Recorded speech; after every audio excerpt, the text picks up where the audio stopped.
There is a new study out today that says women become unhappy as they get older. Well, the flip side, men get happier as life goes on. They say it happens when we each turn 48.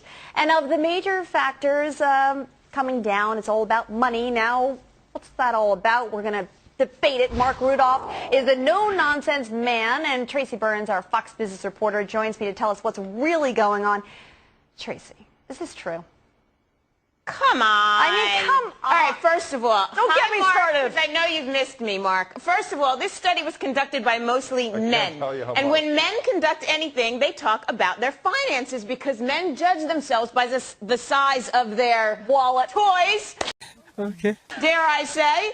So, you put all your toys together in a parking lot and it makes you happy. If they were to ask other questions in this study about spirituality, about the other aspects of our lives, that women would have taken over. I mean, first of all, a woman hits her sexual prime at 35. Things get much better for us. Hey, I'm 35. This is good for me. All right, Mark, all right, go nuts, because I know you're going to go nuts. Well, first of all, you're presuming that unhappiness in women begins in middle age. I'd say it starts when she's a little girl, when she's taught that happiness derives from shoes, jewelry, boob jobs, and pedestals. And what's interesting, oh, come on, Alexis, and then you have boys who are taught that they're supposed to make girls happy. I was on the radio 2 weeks ago in Greensboro, North Carolina, and the host related a story. He overheard his son and daughter talking. So brother goes to sister and says, "How come you always have money and I don't?" And she says, "That's simple. I have a boyfriend and you have a girlfriend." The fact of the matter is, boys are taught that they're supposed to make women happy. No, he's actually living in the dark ages. There's that. I'm not living in the dark ages. This is reality. And if either of you women has ever dated women, you would know what I'm talking about. But you pretend that you don't know what I'm talking about. All right, Mark, so what's happening in middle age?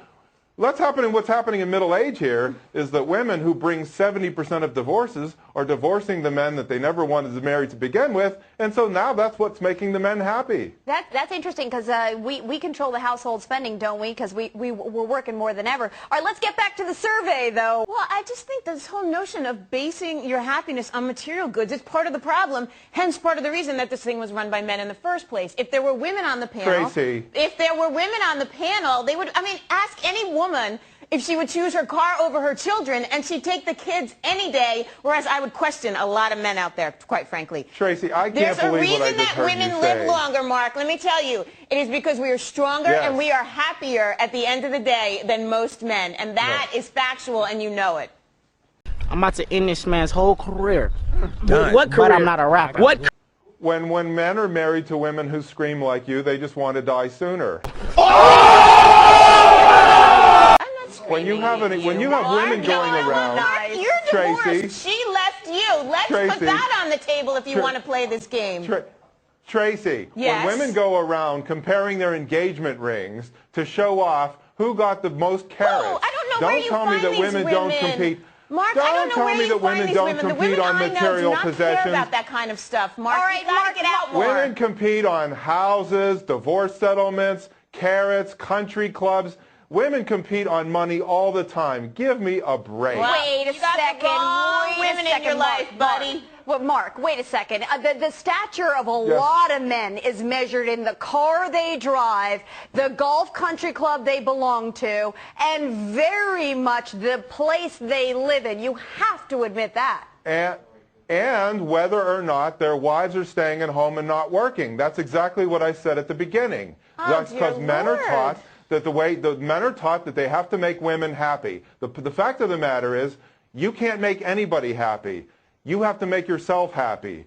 Happiness is a byproduct of achievement. So for women to say that they're unhappy, it's their own fault. Anybody who says he's unhappy, it's his own fault. Mark, everybody has to make himself or herself happy. You're giving me such a bloody headache. Yeah, I mean, where are you from? Where are you from? Dear Lord, I would never in a million years teach my girls that they have to grow up to be reliant on a man, as you can well imagine. I would never teach my son that he should be attracted. But Tracy, you're the same one. You're the same one who bragged that she's so strong and so tough and doesn't need a man's money. Yet you're taking alimony.